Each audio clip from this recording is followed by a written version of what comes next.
action. Hi, my name is Jamie Speck, and I'm giving the video review or response for Chapter 7 in the Karkanen text. He titles that Contextual Christologies in the Global North. And he begins with feminist theology, and he goes through a summary of black and womanist theology, as well as Latina theologies, and post-colonial and queer theologies. And I think for me, the question that kind of captures all of those in some way or another is from the feminist theology: can a male savior save women? And I think this even harkens back to the liberation theologies from chapter 6, the global South theologies, and it's really which is really a practical question about does Jesus save us from our current circumstances? And I think in light of all of that, it really becomes a question of relatability. And the larger question then is, can Jesus relate to the experiences of the people in the world today? We often look at the question, how can I relate to Jesus? But I think these are asking a deeper question of can Jesus relate to us? In that sense, it's very much subjective versus objective, which if you listen to the audios from Brian and some of the other readings that we've done,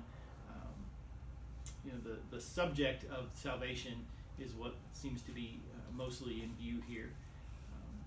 On page 181 of the Karkin text, talks about the first full paragraph on the page talks about the incarnation of the Logos in the form of a female gender, and how that would switch the problem around, and we'd have to be looking at the inclusivity of men in salvation and in theology, Christology.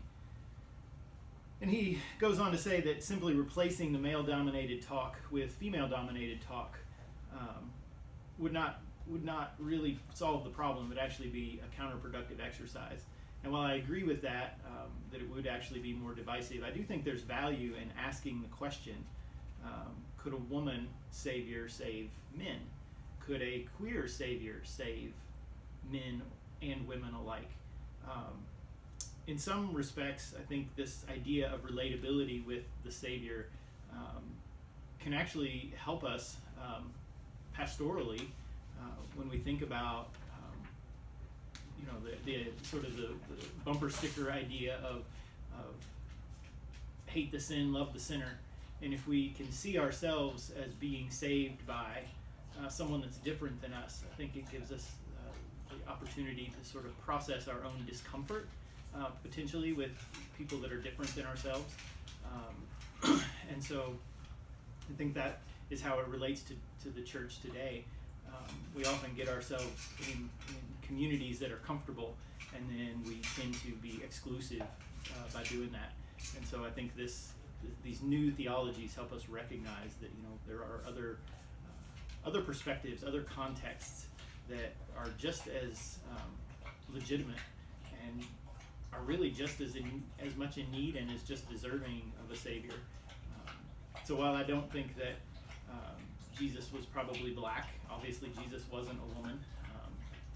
I don't think the argument for a queer theology indicates at all that Jesus was bisexual or homosexual in any way, but I think asking that question of what if can be a powerful pastoral tool.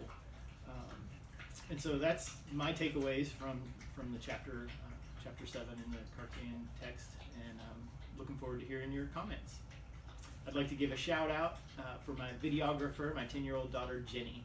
So thanks for your help, Jenny, and looking forward to hearing again what you guys thought about the chapter, and we'll see you soon.